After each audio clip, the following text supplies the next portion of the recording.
Grace Coolidge Trail in Custer, South Dakota is the best trail in the park. This trail has crystal clear stream crossings, winding forest single track, and some very fast sections. I got over 30 miles an hour on one of the downhills, which is insane, especially since this is not a downhill specific trail. Today on Trail Preview Thursdays, I am breaking down Grace Coolidge Trail in Custer, South Dakota, with a full POV ride, so that way you know exactly what it's going to look like. Grace Coolidge Trail is located inside of Custer State Park in the beautiful Black Hills of South Dakota. The trail follows the Grace Coolidge Creek and weaves through the granite outcroppings, and has the most creek crossings I have ever done. I personally would rate Grace Coolidge Trail as a green/blue, so a green-blue. The trail is not very difficult at all. All intermediate riders should feel comfortable here. There are a few rocky sections, but it is mostly double track winding through the forest. It's pretty flat, except it kicks up at the end of the trail. Advanced riders would probably still like this trail, with carrying speed and then jumping the creeks. The only reason this is not a green trail is because the last part of the trail, it kicks up quite a bit and is pretty rocky. And then also over the creeks there are narrow bridges, but you can also just ride straight through the creek if that's what you want to do. If you're brand new to mountain biking but have some basic skills, this is probably a good trail to test out some of your skills on. You can go as far up as you like and then just turn around and head back to the parking lot because it's mostly flat. If you're an intermediate rider, then you would probably still like this trail as well. It has some rocks that you can play on, and then of course the very fast downhill at the top. Grace Coolidge Trail is just a really nice ride. It just goes by the nice peaceful creek and then a couple of ponds, and then you get up to more like a lake at the top, and then you can just turn around and then ride back down. Before we drop to the trail, something terrible happened to me this week as I was planning one of the other videos for you, so let me show you. I put flat pedals on my bike to plan one of the videos for you guys and test a few things out, and then I hit my shin on the pedals. One of the exact reasons why I ride clipped and do not like flat pedals is because your feet can just all of a sudden slip off on accident, and that happens. Okay, that's totally off topic, but let's get back to the video and drop into Grace Coolidge Trail.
That was surprisingly deep.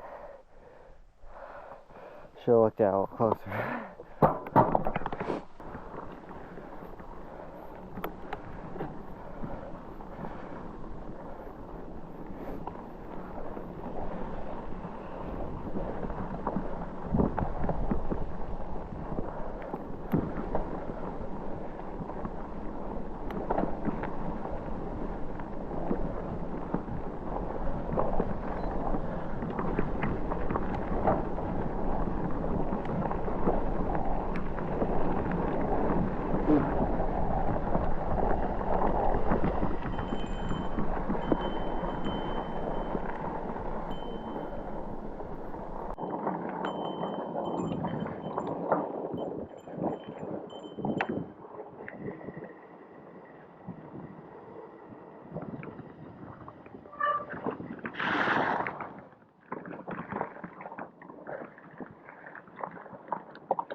So that is Grace Coolidge Trail, and if you're planning a trip to Custer, South Dakota, and you have your bike, make sure that is on your list. It is a really fun trail, and it's definitely worth adding to your itinerary. Let me know in the comments if you have ever ridden it and what you thought of it. And until next time, don't forget to go find your epic.